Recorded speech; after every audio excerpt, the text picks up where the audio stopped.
Hello, friends, fiends, and fellow YouTubers, and welcome to episode 659 of the Daily Comic and Collectible.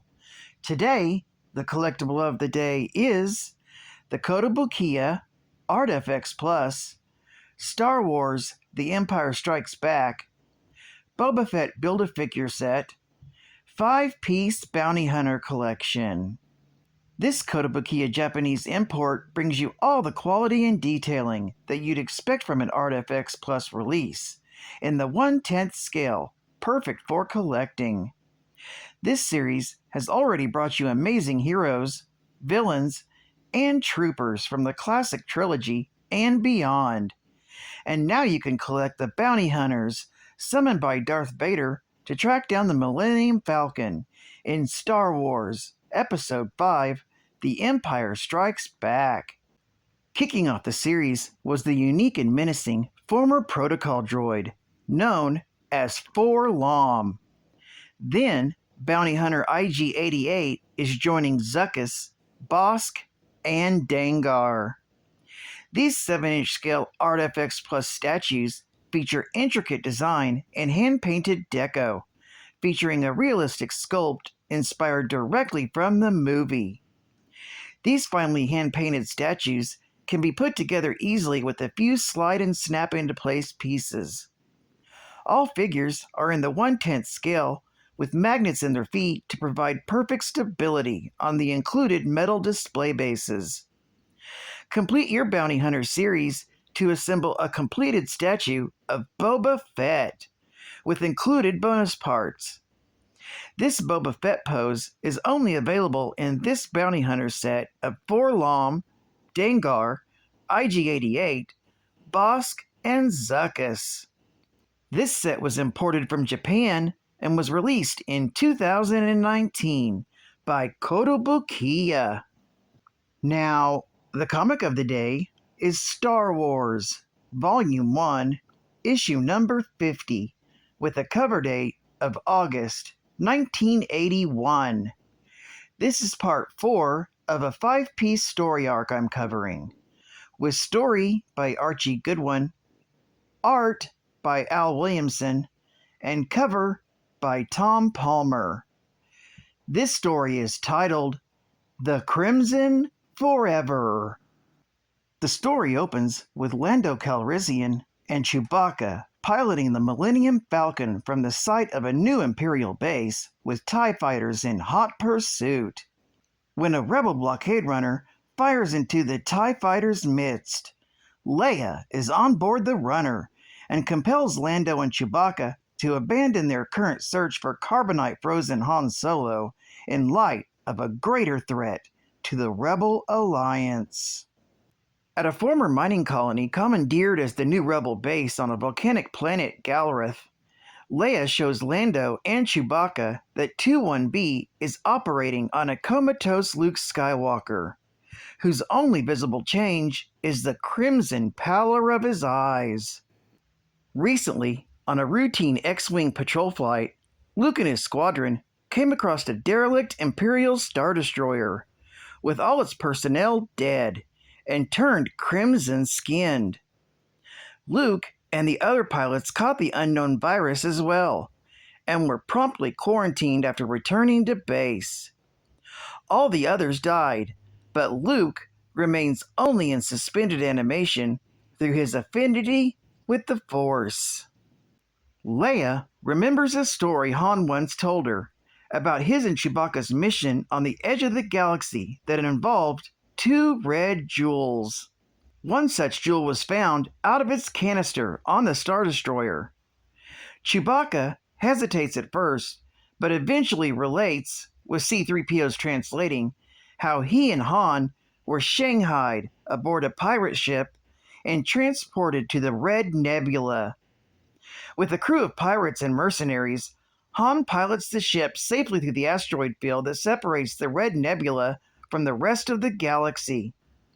Upon landing on a planet orbiting a single sun, Han, Chewbacca, and several mercenaries descend on a temple to remove 2 red jewels, well worth beyond calculating, according to the ship's captain, as well as an exile named Klisk. Upon arrival at the temple, 3 of the mercenaries encounter the priest and the temple's 12-foot-tall shaggy guardian. In this distraction, Han reaches for the jewels himself, but the guardian reaches for Chewbacca instead, perceiving a childlike version of herself in the Wookiee. Han returns to Klisk with the jewels, but Klisk takes them and strands Solo on the planet, dooming it, in the priest's belief, to their destruction by the Red Nebula. The jewels were believed to protect the planet from cosmic forces, and after Klisk pilots his ship into the sun, the priest believes them doomed. Solo then confesses that he replaced the jewels with rocks before he gave them to Klisk. However, one of Klisk's crew tried to make off with a single jewel, and he's found dead with crimson skin. The first known sighting of what the Alliance came to call Crimson Forever. Han and Chewbacca are provided with a ship to leave the planet, and Chewbacca's story ends. Back in the present, Lando, Leia, and Chewbacca pilot the Millennium Falcon into the Red Nebula and find a battle-scarred House of Tag mining explorer. The then head of House, Domina Tag, explains to a captive Lando and Leia how she hired bounty hunters Bosk, Dengar, IG-88, and Zuckuss to help her find a power that would destroy the Empire and the Alliance in vengeance of her brother Orman Tag's death at the hands of Darth Vader and Luke Skywalker. The other jewel is on board the ship, but the whole area has been quarantined because the longer both jewels remain separated, the more organic life forms are affected by them.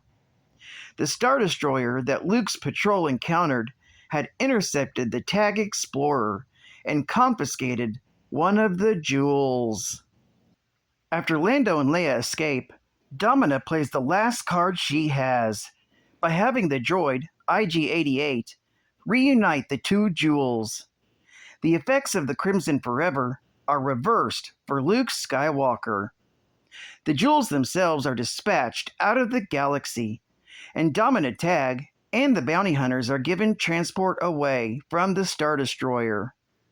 In the last panel, Lando says he told the bounty hunters that Domina Tag is wanted by the Empire for the destruction of a crew on one of their ships of the line, and suggested to the bounty hunters that the Empire might offer a substantial reward for her.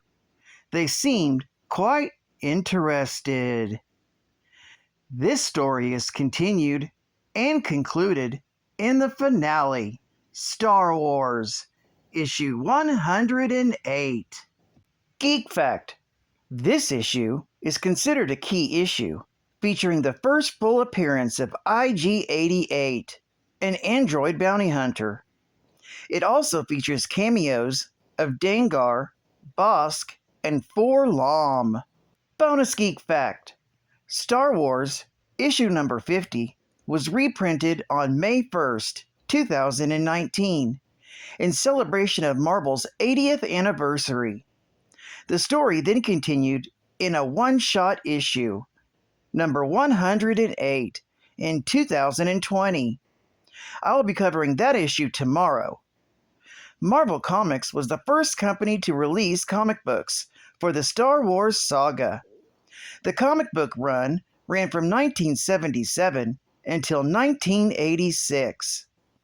After reacquiring the license in 2015, it again became the primary publisher of Star Wars comics, with storylines currently ongoing. Advertising Ad Fact: It's fun to play. Spider-Man here with 7-Eleven's new Super Slurpee Fun game. It's easy, it's fun, and you might be an instant winner. So come on in to 7-Eleven and get your scratch-off ticket today to see if you win one of numerous prizes, including 5 $10,000 grand prizes. First prize is an electronic phone center, including an Atari 2600, an RCA television, and even a record player system. Wow! You could also win a 7-Eleven and Marvel Comics Collector's Edition comic book. Together for the first time, Spider-Man, Captain America, the Incredible Hulk, Spider-Woman, and it's all new against the Enchantress, the Wizard, the Rhino, and the Trapster. The secret of the Power Crown. Or you could also get a 7-Eleven Marvel Comics Group mini comic featuring Spider-Man and Spider-Woman. An all-new episode with them fighting against Kraven the Hunter and Grizzly the Ape-Man. Oh my gosh! Don't miss out. Get your scratch ticket today at any 7-Eleven when you purchase a Super Slurpee. Woo! Get yours today. And final geek fact. Domina Tag was a red-haired female member of the House of Tag during the last years of the Galactic Republic. She was the daughter of Sonya and the younger sister of Cassio, who was head of the Imperial Army aboard the Death Star, Orman, who was the head of the House of Tag until his death in 0BBY, Silas, who was a scientist and the head of the research division of the House of Tag, and Ulrich, who was fleet commander of the Imperial military and later became Baron of the House of Tag.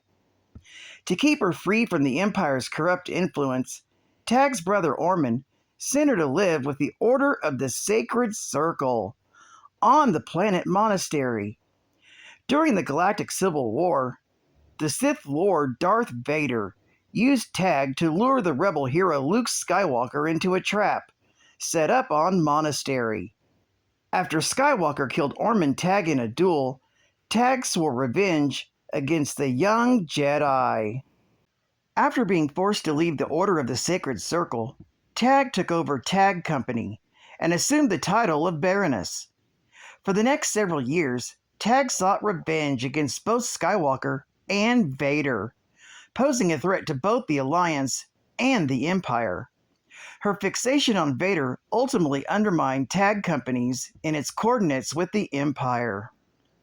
In her later plans to destroy Skywalker, Domina fell prey to her own plotting and her men betrayed her for Imperial bounties.